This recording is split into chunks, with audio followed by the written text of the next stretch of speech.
Today I'm joined by Naomh McElhatton. If you want to get a whirlwind tornado tour of 20 years of tech, marketing, well-being, you have to listen to this. Naomh, brilliant guest. Everything from her early days in education, marketing, working with STEM, with kids and young girls, right through to her current, as she calls it, her 7th child. She has 2 physical and 5 startups, Dara Co, in terms of the well-being. So brilliant. Listen, tune in, hope you enjoy. Good afternoon, Naomh McElhatton. Welcome to the Sendeo podcast. Thank you so much. This is only the second one we've done in flesh, not with you. We did one with a mutual friend, I believe, Paula. Another Cookstown girl? Yes, Paula Garcia Kennedy, which was really enlightening. So it's great to have someone in studio. So we're normally doing this remotely over Zoom links. I've had the chance to get my makeup touched up and hair done, look blemish free. I'm not going to mention her. Anna and Naomh, welcome. Thank you so much. And you know what? It's lovely to actually do it in person because I think we're all, Zoom fatigued. So it's great to actually be in a room with people. Yes. So you survived through the pandemic with... I wouldn't say that, but delighted to be out the other side of it. Like most of us. So you can give us a bit of background, but I've done a little bit of looking around your background. You're a TED speaker. I am.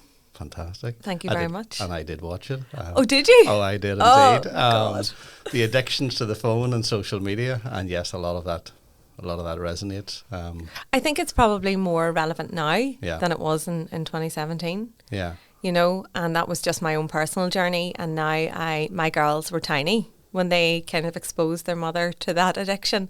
And now they're 14 and 16 and we have conversations about getting off the phone now. And to be honest, thank God I did have those conversations back then because I don't have any issues with the girl. Yes, they're on it. Like, I'm not going to sit here and profess that my kids are never on their phones. They love TikTok. They love Snapchat. But we've a really open, honest conversation. And, there's certain times of the day when the phones are just not in their hands. And I think, I've had this conversation with so many people lately. We probably, as parents and educators, need to do more, because it's easy parenting just to let our kids have the phone. Well, yeah, that's the default. And certainly now, my kids are older now. Teletubbies would have been the theme of the day then. Yeah. Social media didn't exist. But yeah, I mean, if it wasn't, Teletubbies and TVs or whatever, it's now. Because parents are all busy in many facets of life. So, well, I would actually challenge that because I get quite angry actually when I'm sitting having a coffee with my girls and maybe they're having a hot chocolate and there's parents and they're scrolling on their phones completely ignoring their kids. So it's monkey see, monkey do. So actually, I would love to see parents take responsibility and actually put their phone down and lead by example because that's the only way change will come. But I'll not waste the entire podcast talking about this because you'll start something that I'm quite passionate about. Yeah, well, I mean, we maybe dig into it because it is pervasive in all facets of life, and it's something that we do from our tech perspective around using social media channels and how businesses are using those. But that addiction, and you are right. The addiction starts with the adult, not the child. Oh, 100%. It's the adult showing the child what to do in a negative sense in so many regard. I go back to my eldest, Aoife Lily. She was crying unconsolably one day and I just didn't know what to do. She's only tiny, she's only a couple of weeks old. And my mum was a midwife for 40 years. And she said, treat the mother, not the child. And it's exactly the same principle, right? So it is monkey see, monkey do. Yeah, those wise old heads often count. I remember my mother, who's now passed away, whenever we had our first saying to my wife, I think less would do. Whenever she was fretting about sterilising, etc. But yes, it takes somebody sitting a little bit adrift almost to make you see. And I think sometimes when you have that awareness and you can see the difference it makes, like it's even going for a walk or getting quality time, like we went to Donegal a couple of weeks ago just for a few days away. See just the sea air and out walking about and talking and hearing all the crack. We get so indulged in work and 9 to 5 and you have to really make conscious effort to put the phone down and actually look at your kids in the eyes and say, tell me all your crack, and not on WhatsApp or another social channel. So we've dived in straight away to a passion. Oh, no kissing. Straight in. I get a sense that you have quite a few passions and you're probably passionate about quite a few things. So just for our listeners and viewers, just give us a little bit of background into Naomh McElhatton, who she is. She's been around the industry, and I'm not going to say the number of years, but Yes. you have enough knowledge of both the tech and the adoption of tech across Yeah. different sectors. So give us a little bit of background. Well, I've been very lucky to watch the evolution of it all over the last 20 years. There, I said it. I'm not afraid to. It's funny, my career has been such a roller coaster, really, like an exciting roller coaster, but it's been so varied.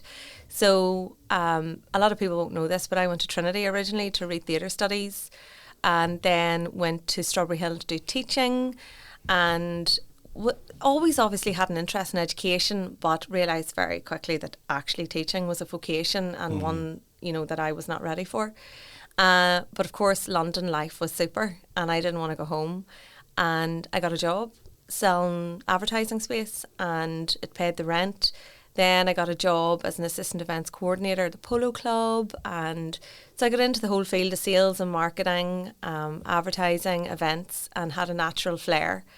And then came home and worked for Ulster Business Magazine very early on. And that just opened my eyes to the whole business community then when I was about 23. This is when people actually read magazines Absolutely. as opposed to scroll their phone. Do you know what? I have a confession. My absolute guilty pleasure on a Sunday is buying the Sunday papers and reading it from cover to cover, because I still love a physical paper, a physical magazine, or a physical book.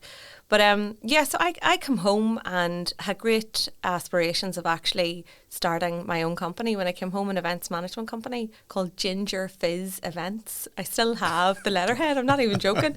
My niece and nephew actually found a ream of the paper not so long ago, my mum and dad's, and were using it to colour in. And Kieran Higgins, won't mind me giving him a shout out here. Kieran's the director of the Student Union at Queen's that I now sit on the board of. And I went to Kieran with my first business plan, and he asked me, why would people pay you to organise a party? And he was right at that stage, but it's amazing. 20 years ago, I had the vision for something that's so normal and mainstream now, So worked in magazines, worked in radios, stations actually in Uri here. And then was pregnant with my first daughter and had the opportunity to go into a startup, which was an online advertising startup. And it wasn't funded properly, and it failed quite quickly. And then, lo and behold, I was pregnant with my second daughter and found myself out of work, and it was all a complete disaster. And I thought, you know what? I've always had the ambition to have my own company. I'm going to create Northern Ireland's first ever online advertising network. And that's what we did with Danny. And at the heel of that business, we had 44 publishers on our books that we were generating advertising for. And then this little player in the market called Google came in and genuinely wiped our business model out within 3 months. So where we were charging, £10 per thousand, they were charging 5p. You can't compete. You can't compete in their technology, their scale and everything. So we diversified really quickly. I created a full service digital marketing agency called Rua. Going back to the job at the Polo Club, we were back 10 years later, met friends who got me some work in London, who then got me work in Dubai, built that business and sold that business in Dubai back in 2015. So always there was never any fear with me, always took the risk. I was at, what's the worst thing that could happen? So was in Dubai just to late 2017, early 18, actually got E. coli, was very sick, had to come home. It's another story. And created then kind of the boutique consultancy, which was Smart Global. And Smart Global was all about identifying up kind of coming emerging trends and innovation and how we could support industry embrace this. So we weren't, we were looking at retail and, VR and AR and all of these user experiences, and how do we improve customer service with the growth of e-commerce. Then we were looking at smart construct, so looking at BIM, looking at, drones, kind of, what is the expression? Jack of all trades, master of none. So I know a little about a lot, but I started pulling together the most amazing people on the island of Ireland to come and speak at our events. And so all the skills that I had acquired over my early years were all coming back to play. So everything was actually putting the jigsaw together. And then we were doing smart health, back in 2018, before smart health was even a thing. And it was all, for me, always about bringing people together.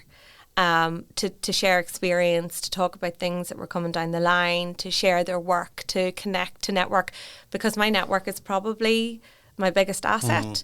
And I've certainly learned that in the last few years in particular. Like, if you are good to people, people will be good to you. And my network is absolutely golden to me. Yeah, I mean, well, as you get on in business and any career, I mean, it is critical, as you say, openness and honesty. Yeah. And people will always come back 100%. and deal with you. And always help other people who ask you for help, because a lot of people have helped me along the way. And even if I can't help somebody directly, indirectly I can connect them to somebody that can. And I think that's really important. And I don't think you should ever dismiss anybody, because you'll never know who you'll meet on the way back down. And hopefully we'll touch on a little bit of that, because ostensibly, well, we are a tech company and we work in the area of AI. I know your current company, Dara Co, also are in that similar space. So we'll touch a bit about AI and what we would call human in the loop, and that the aspects human of it. first. Human first. Yeah, we call it human in the human loop. in the loop. That's another passion. I touched on another one. My goodness, another nerve. Yeah, I need a whiteboard here. I can score them off before we end up falling out. But I know one of your, and we touched on passions there, and we talked about social media at the start of the podcast. But I know you're heavily involved in STEM, and particularly STEM on the female side. So once we start to talk about AI, I think the underpinning of anything in life is education. 100%. But when you go into AI, science is definitely science and technology. So STEM is extremely important. It's huge. And I actually fell into STEM unexpectedly. So obviously I was running Danny. I was approached by Ulster University to come in as an associate lecturer. I was on their postgrad of digital media communications, and then I was invited to become a STEM ambassador, because obviously the whole world of digital marketing was, kind of lapping into that field. So just in case people don't understand the acronym or what STEM is, just explain to us what STEM is, what it stands for. Encouraging young kids to get into the subjects of science, technology, engineering and mathematics. So I think there's an A in there now too. It's STEAM. Right. But it doesn't quite ring the same. No, it doesn't, STEAM does it? STEM? So I had the great fortune of working on a number of projects that would go into school and encourage kids to get into the STEM subjects, because in good old Northern Irish fashion, you got a trade, the girls became nurses, all the stereotypical kind of, profiles. And girls, and there's loads of statistics out there, but girls never really followed through into secondary school, into the engineering, into the technology. They always felt that they were more male dominated subjects. So obviously I was there flying the flag for the representation of getting more girls into those subjects and encouraging girls into those subjects.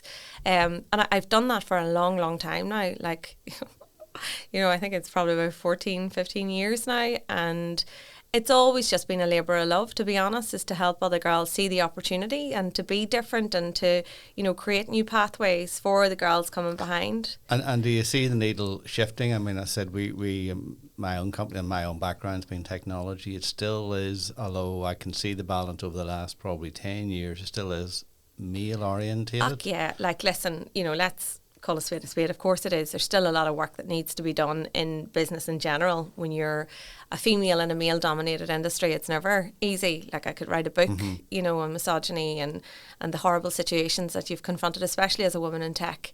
But I'm very proud to be the entrepreneurial lead for women in AI in Ireland. And the work that community does is phenomenal. The talent in that community is groundbreaking. Some of the girls and the work that they're doing in data science, in applied mathematics, it would just blow your mind. Yeah. I'm there to support, to share insight, to encourage. I don't have the technical ability that these girls do. Yeah. And they are so intelligent and so hungry to learn and to deliver new exciting projects. Like, the girls in there are working for Shutterstock, they're working for Apple, they're working for Google, they're working for some of the global big companies and doing the most amazing things. I would say and of course I would say this because I'm in the tech and I've been in it for a long time. I think the tech industry generally has been much more receptive and more open. And yes, there are barriers, there's no doubt in terms of glass ceilings, but I think the tech industry has been much more open, in my opinion, than other sectors. I think the challenge, which is where this comes back to kids in STEM, is getting enough girls to actually follow that path, be it mathematics or engineering. So doing the basics, because when we look to recruit, we don't look at sex, religion, age, qualifications, skin colour. We look at qualifications and ability. Now, and I'll segue here. I remember not that long, and the industry is changing. I did get told about a year ago that I'm segueing here about asking too hard of questions at interviews, because the questions I was asking was to understand their ability to do the job. Yeah. And they didn't take the job offer because they felt that the questions were too difficult, spent too much time querying their qualifications and their ability to do the job. And I'll not say what expletives I used. It's a difficult landscape, right? Because there's a lot of sensitivities now when you're working with Gen Zs, right? So Tell me about it. No, but we have to be sensitive to those nuances, and it is a different conversation, and it's one that I've learned even with my work in Dara Co, that are genuinely sincere concerns of this younger kind of cohort of workers coming through. But no, the work that I've done with women in AI, so I would lead a lot of mentoring, and what you'll find with women in tech in particular, they're fabulous. They just don't have the confidence to say how amazing they are. Like, I'll rise them up. I will call them out, and I will say, like, you're incredible. You know, I wish I had a smidgen of your talent, but they're just never given that kudos of encouragement to go for it. And I think if we strip it right back and we go to primary school, we go to secondary school, you know where it starts with? It starts with the curriculum and the education, right? So it goes back to everything goes back to education, right? Me and you are on the same page in that. I think you could cure the ills of the world 100% very easily with education. And I think there needs to be, if you're looking at curriculum, like I remember being on with Wendy Austin on BBC Radio years ago. I don't think the curriculum has changed. And we were having this debate then, and that's genuinely 8 or 9 years ago.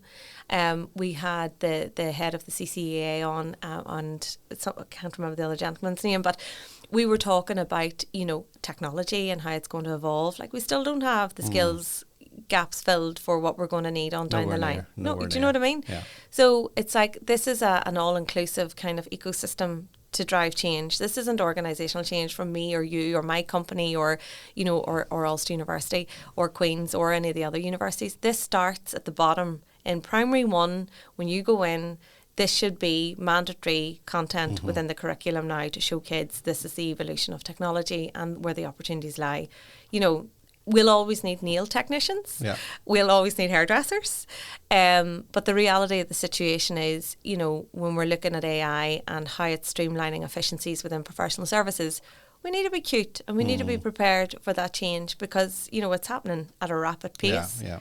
So education is and change in curriculum is fundamental. But the problem you have is the people that are in those roles don't have the ability or the foresight to see what's coming down. So you don't know what you don't know.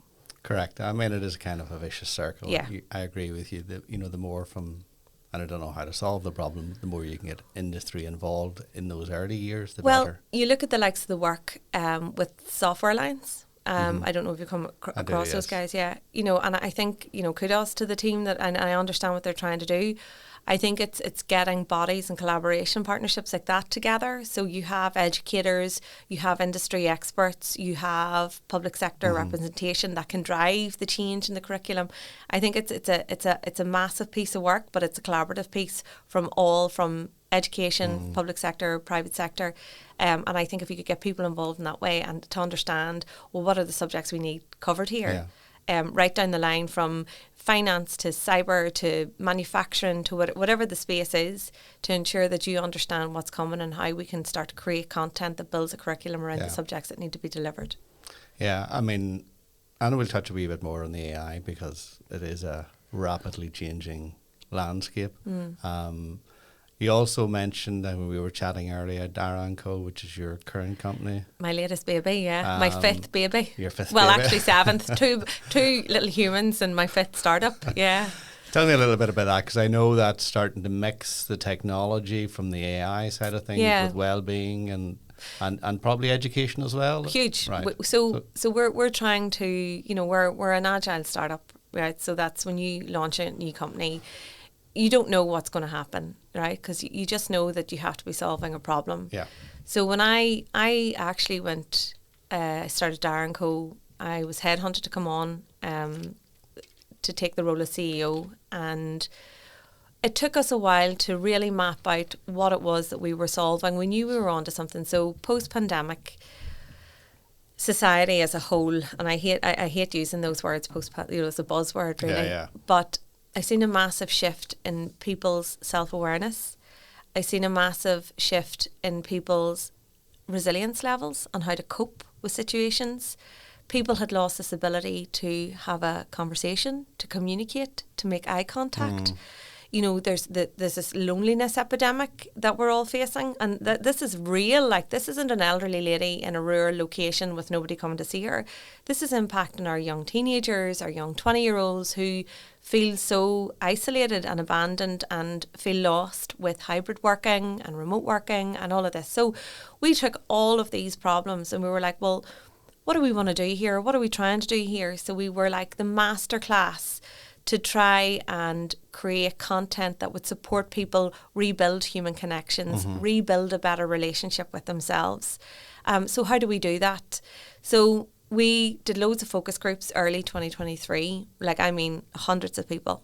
And initially we were discussing situations with people who we were defining them into pillars of being single, in a relationship, in married, because people on different relationship stages have different issues, right? So we thought that was the route to market. And then everything just came back to self. Everything was about the unique individual. It didn't matter, because if you were trying to label me, I was single, I was married, I was divorced, I was single. I've gone through all the categories. So it's like, which one do I fall into? Right? So it's like, how do you label me, or how do you help me? So it wasn't about labeling people or putting them in silos. It's about personalization, right? And it's about how do we create content that really meets that person where they're at, their point of need. How do we bring reassurance? How do we let them know that they're not alone, that people have walked this path millions of times before them? Because when you're going through something traumatic, you feel so abandoned, so isolated. You could be in a room full of people, and when you're trying to process in your own head and your own mind and trying to figure a solution, it's a really lonely place. So we want to be that resource, because the first thing you'll do is go to Google and type in the keywords to see, how long does it take until I become a millionaire? How many months does it take until my heart heals? How many, or whatever it is that, you're going through, or the grief that you're trying to carry and recover from. So we wanted to be that resource that actually supported people just rebuild a healthier relationship with themselves right now. And I think this is something really important, and I would love, this is another passion of mine, is that we're so carried away with the online world and the virtual world and this Instagram life and this TikTok life and the opinions of people on TikTok and Instagram that are completely someone's opinion, unvalidated, non-expert led. And people are so vulnerable that, there's these snake oil salesmen in the wellbeing industry that are giving us advice, and they're so confident and people are buying into it, and it's all absolute nonsense. And then people are wondering why they don't feel any better, but they're 12 grand lighter. Do you know, because they've invested in some self-help course and they don't feel any better, and their financial anxiety has only gotten worse because they've just spent money that they didn't have in the first place. So it's taking it back to basics. It's like, where are you? What do you need help with? Here's the expert-led advice. And one of the big things that we did do as well, Oliver, when we were doing our research, was accessibility. So price point was really important to us, because we didn't want to price ourselves into, £20 a month, or even it's less than a Netflix subscription, because we want it to be available to everybody. And I think if people could take stock, and anybody listening to this today, just even stop right now what you're doing and think to yourself, well, what am I really lucky to have today? I should be really grateful for a house, food on the table, a warm bed at night, because when you look around the world, it's such a horrible, sad place at the minute, with even the weekend news in Belfast, the riots are disgraceful. And I'm a big advocate of one love, and just let everybody be, just respect humanity, respect each other. And I just feel that we all need a reality check, and just need nearly recalibrated and realigned. And we're so carried away, and our minds have been exposed to so much information online that we're nearly deluded, and it's not healthy. And this is the one thing with Dara Co is very much about tech for good, actually harnessing AI to deliver some societal impact for good. Because there's so much negative and bad rap out there, right, about AI and the monsters and the robots are coming to get us and take our jobs. The reality is it does so much good.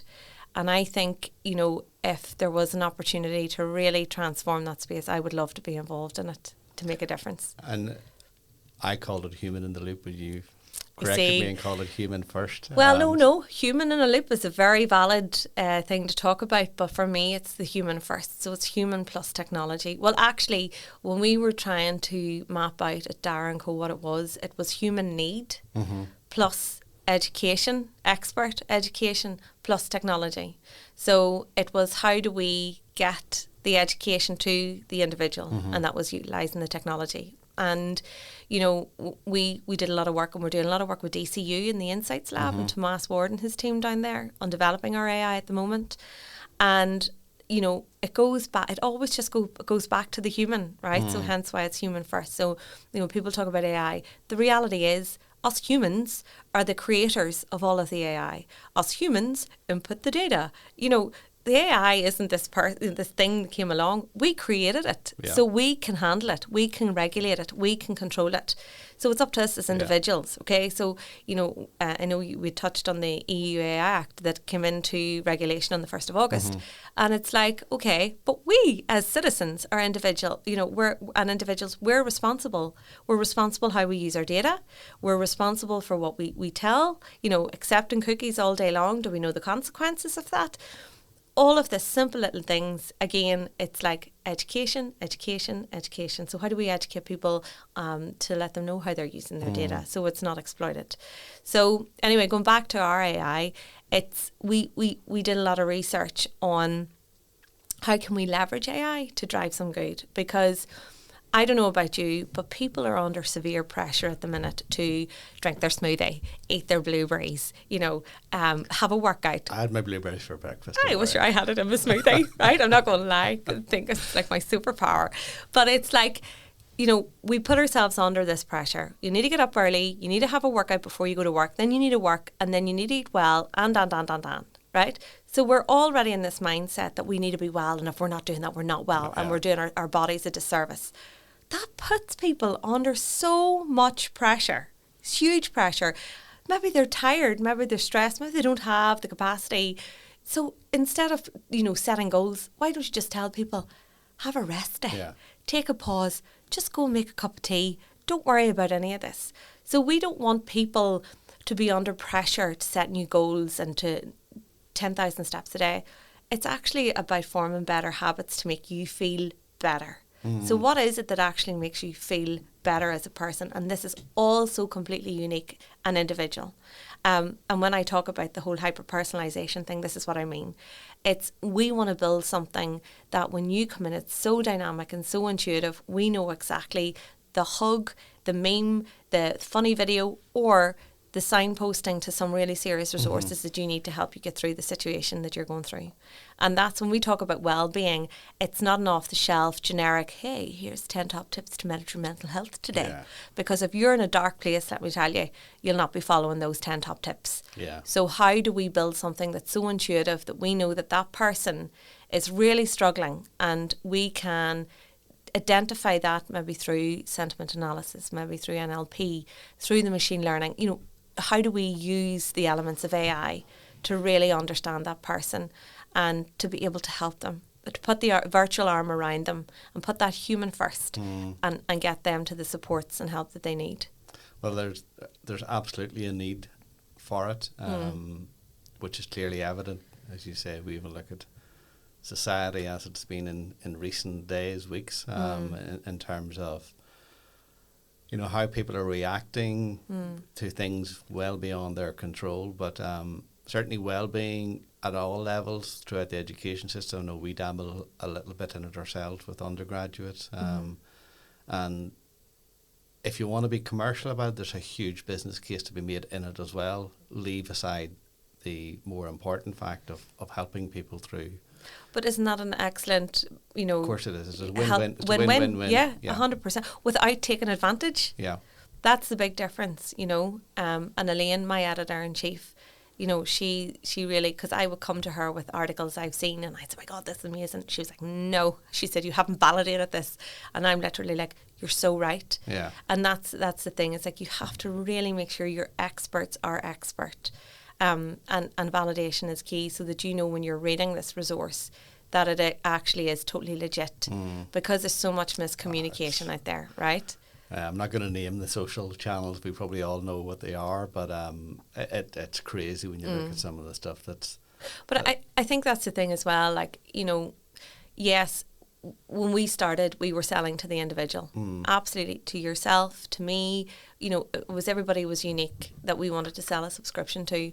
But the reality is it's easier to sell to many than to one. So we were very quickly, how do we tap into a market that actually we can get a broader audience more quickly?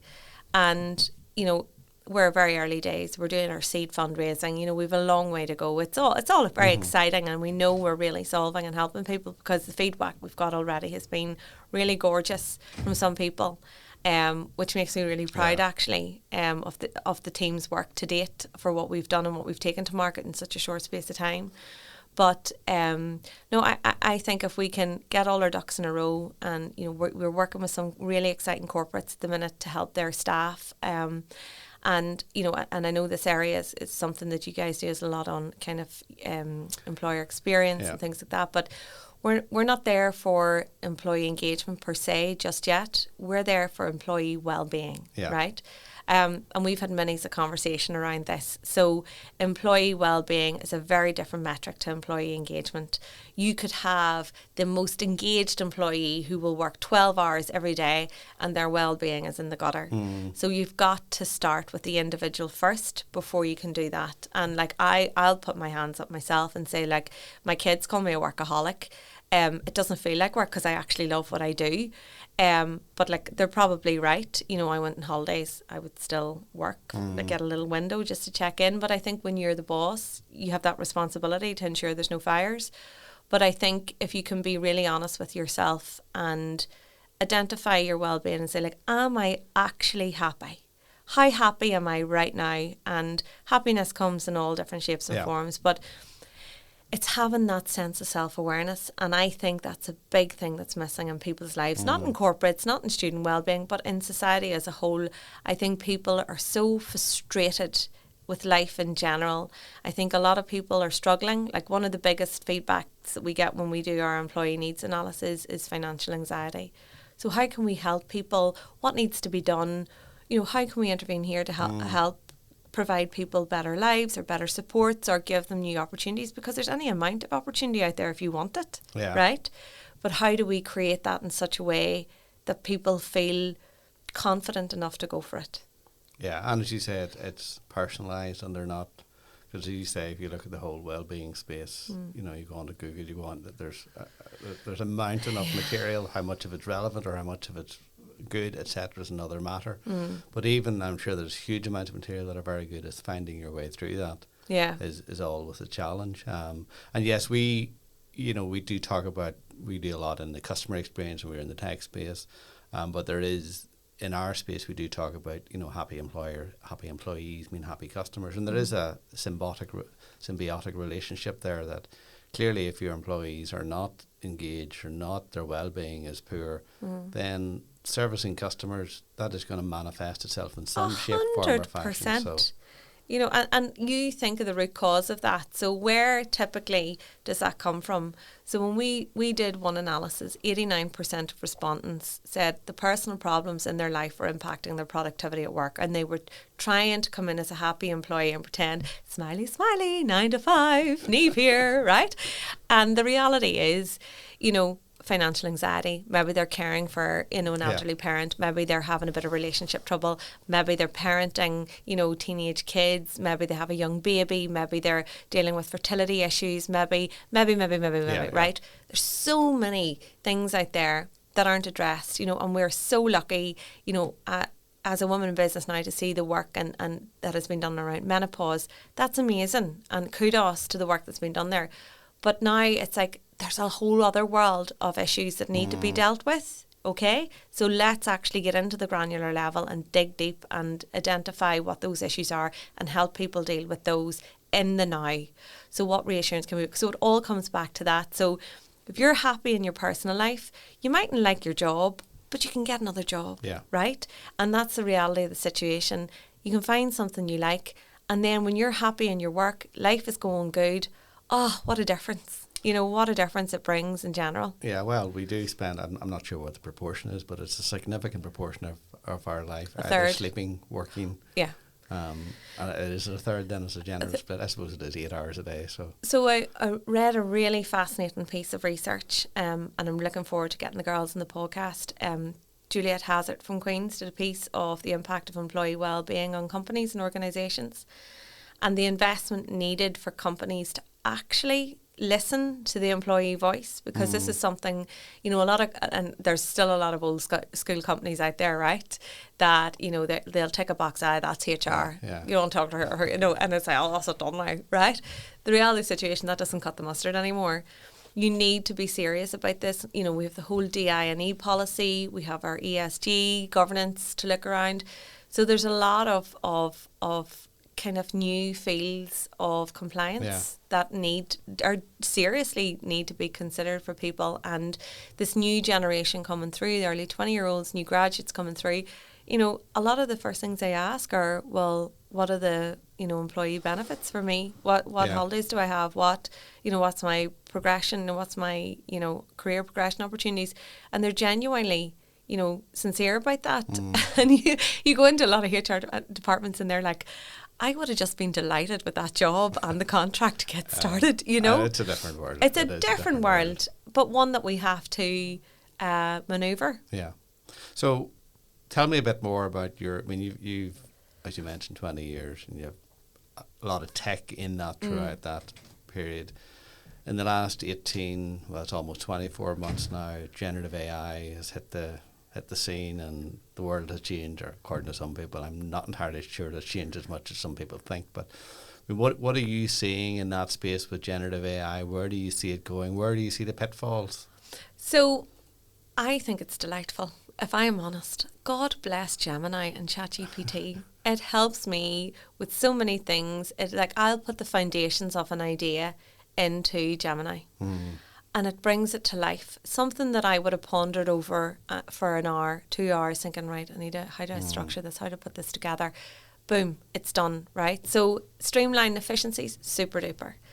I think where the blurred line comes in AI in general, right, is the ethical practice of it, right? And you know, by ethical practice, I mean looking around in governance. Take Gen AI in particular. For an advertising agency, for a photographer, for creative space. You know, there's a lot of work that is going to be wiped out there, you know. For marketing and advertising campaigns, there's absolutely millions to be saved, right, on budgets. Is that good for industry? Does that diversify people who are photographers, who are designers, who are media buyers, whatever? That changes the whole landscape. So yes, that is going to change. Yes, that does have an impact. But we knew this was coming. So it's about reskilling, you know, re-educating yourself. Yes, it's frustrating. But my God, like when I started out, I was a teacher. You didn't think I was ever going to be the CEO of an ed tech company. You know, that wasn't down the line. So I think it's great in many respects. But I think there needs to be probably a little bit more around truth and transparency. I think that is certainly a part of it. And funny, I was chatting to it was a joiner doing some work last week, and he's been doing joinery for quite a few years. He told me, I can't remember how many years, but he said when he first did his training, the first job he got was to make a staircase with no power tools, with just chisels and saw. That was his first job, and that was basically a test. But we were chatting on, and we was hanging doors, and he said, you know, I don't even need chisels now or anything like that.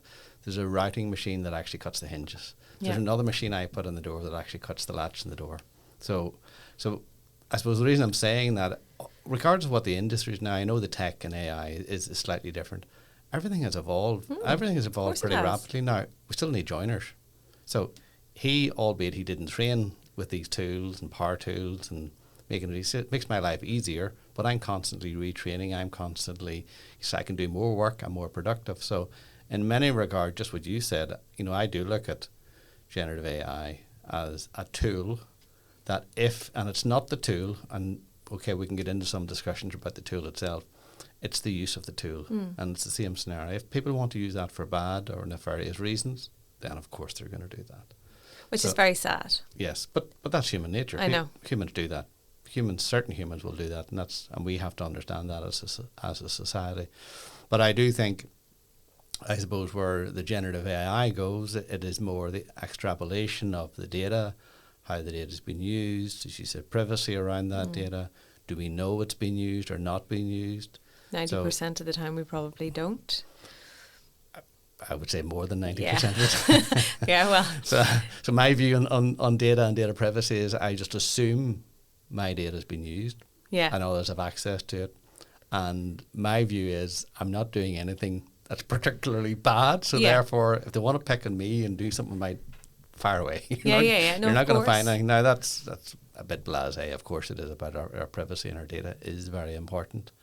And I think it'll be interesting to see though how we balance that sort of governance and not doing over governance with not restricting innovation, if that makes sense. Correct. How do we get that balance right? Yeah, and I think that is part and parcel of what the EU AI Act, it's very difficult to say that, isn't it? EU AI Act is trying to achieve. But it's very difficult at the pace in which AI evolves, right? So I think, it's a bit like when GDPR compliance come in, and it was like, databases, can't email them, I'm spamming them, I'm going to get fined millions, and I've yet to hear anybody that went out of business with an old GDPR fine, right? So I think there will be more robust regulations around the type of AI that comes to market, and, if the frameworks are questionable and the output is questionable, I think that absolutely then that's when regulation will come into play. I think in SMEs who are, exploring the world of AI like us, like we're in the whole exploratory phase of how we build something really cool, that should absolutely happen. And that's happening with education and research and private sector.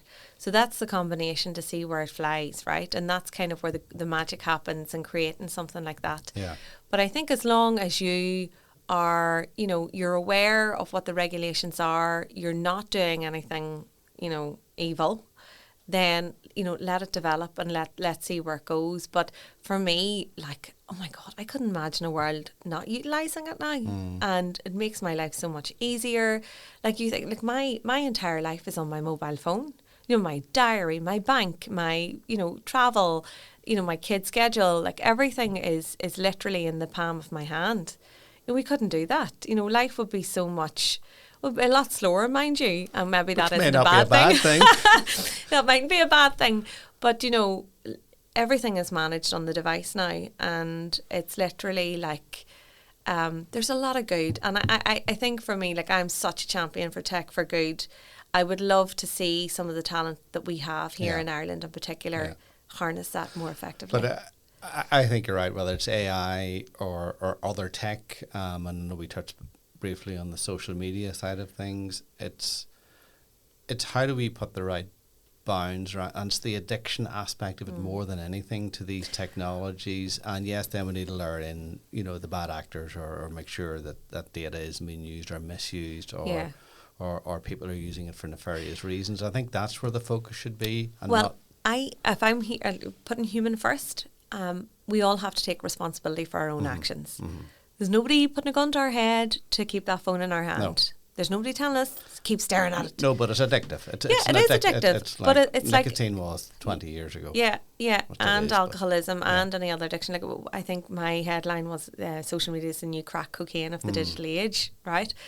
And it's like everything else. It's about awareness. It's about the impact. Somebody said to me a couple of weeks ago that when a kid comes out of primary school and sees their parent after their day's education, they need to decompress for like 60 seconds and just make eye contact with their mum or their dad or their carers. Say, oh, this happened in the playground or this happened, da da da. And the saddest thing is when you look outside the playground, well, get in the car, put your seatbelt on. they've totally missed that opportunity. So it's the parenting thing. So I think there's a massive kind of rehab, retreat, digital detox, education for parents, you know, to say, hey, like, and by the way, I'd be the first in line. You know, I've confessed to that already. You know, I've been there. I've watched the difference it makes and the impact of making proper just one-on-one time. And like, let's be very clear. My kids don't want me in their room for more than 2 minutes. They're like, right, Naomh, you can go now, you know. But it's really important that we learn just for 10 minutes, 20 minutes, put the phone down. Like simple things. No phones at the table when eating dinner. Yeah. No phones when you're out for a walk together. Put in your back pocket. You don't need it. People use the excuse, oh, but it's my alarm clock. Buy an alarm clock.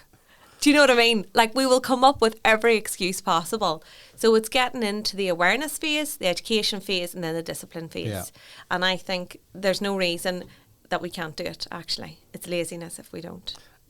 It is, yes, but there's definitely an addiction. And you talked about habits. It's about habit forming or unforming, if that's the right word. Habits. And it's about breaking those habits. And it's you know, as we all do, and I'm sure you're well, the same as me. Probably the first thing you do in the morning, as soon as you're waking up, is not to turn around the bed to whoever's there. It's to look for your phone almost and go around. It's to get just up, check my email or check whatever. Or get the coffee. Get the coffee on. But yeah, no, it is just forming those new habits, and it goes back to the 7 basic principles of behavioural change. So the why. Why will we change? Why? So if you can hear, you know, have learned that something's going to make you feel better, why would you not? But there's work to do. Like, I'm not sitting here saying it's easy. I will make this very bold statement. If I thought that the company could fly without social media, if I could drive a business without the PR of online, I would absolutely love it. Fact. But the reality is that's not. Yeah. And that's the sad reality, is that, you know, my network is LinkedIn. You know, we promote the business, we drive the business, I connect with people there. It's so valuable and so important to my business. But if you said to me, Naomh, in the morning, you're going to be successful without it, I would bite your arm off for it. That could be the next business model if someone can crack I'll be like a pure yogi. I'll be so zen, namaste. I'll have like a country retreat, and everybody just comes to me for a digital detox. Yeah. Maybe that's the next bit. Maybe that is baby number 8, I think. No, 2 humans, 5 startups. Let's make this one a massive success so I will have enough cash to fund it. Brilliant. Naomh, I'm conscious we're very close, if not over time. I was going to ask you for your thoughts into the future, or even wind back, but maybe we'll have another podcast on it, as in what advice would you give the young Naomh McElhatton? Oh my God, we definitely need another podcast lie for back that. on the sofa, please. And yeah, that's literally therapy. Oh no, I think I probably, somebody actually, I'll close with this. Somebody made a statement to me a few months ago. This when I was talking about Dara, they said to me that in all the years they've known me, they've never seen me so calm and so just chilled about it. And over the last 20 years of building business and selling business, you're under so much pressure, like to sell, to look after the kids, to, you know, because I was doing it on my own, and it's like there was a lot of tough days, right? So you were constantly hyper and over revving to deliver, and I would go back and tell my younger self just to chill. Tranquilo. I would say, Naomh, don't worry, babe, it's going to work out. Just relax. Well, that's sage advice for anyone. That's it, yeah. Naomh McElhatton, thank you very much. It's been brilliant to have you. Thank Good you. luck with Dara Co. Thanks I'm a million. sure it's going to be a brilliant success on many levels, not only for the well-being, but also on a commercial level. But here's hoping. I'm looking forward to seeing it listed somewhere on some market at some point. That'd be nice, ringing the bell, huh? In Times Square. Indeed. Naomh, it's been a pleasure. Thank you again. Thanks a million, Oliver. Take care.